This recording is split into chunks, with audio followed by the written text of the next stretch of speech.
Many years ago, I worked with an actress, another fabulous, fabulous woman, who really had the whole thing in perspective. It was 1956 when I had to join Equity and become a union member.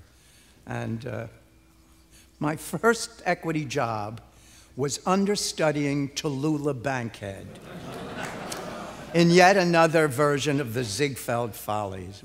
Oh, she was something fabulous. This brilliant American actress who introduced the word darling into the American lexicon. Oh God, I adored her, adored her. She was the epitome of glamour and sophistication.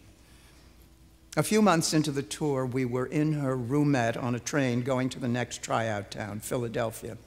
And oh my God, Billy, 9 o'clock in the morning, she was drinking bourbon. But we started reminiscing about what had happened in the tryout town that we had just left, which I think was Washington.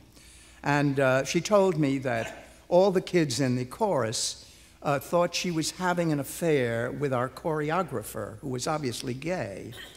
And she told me, I remember Tallulah had the whole thing in perspective.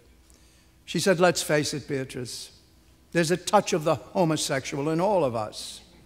She said, it's not the cock, and it's not the twat. She said, it's the eyes, don't you know, and sometimes the smell of lilac.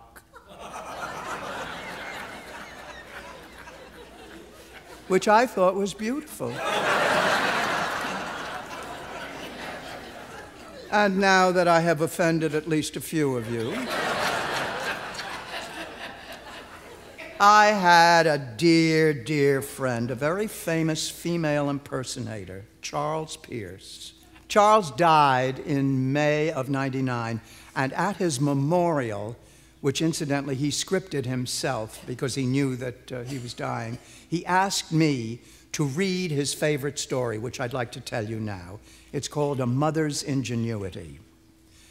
John invited his mother for dinner. And when she arrived, she couldn't help but notice how handsome John's roommate was. I mean, she'd long been questioning John's sexuality, and over the course of the evening, watching the two men interact, she began to wonder if there wasn't a little something more between John and his roommate than met the eye. And John, reading his mother's thoughts, volunteered, look, Mom, I know what you're thinking, but I assure you, Michael and I are just roommates. Well, about a week later, Michael went to John and said, you know, ever since your mother was here for dinner, I've been unable to find that beautiful silver gravy ladle. You don't suppose she took it, do you? John said, well, I doubt it, but I'll write and ask her, you know, just to be sure. So he sat down and he wrote, Dear Mom, I'm not saying you did take a gravy ladle from my house, and I'm not saying you did not take a gravy ladle.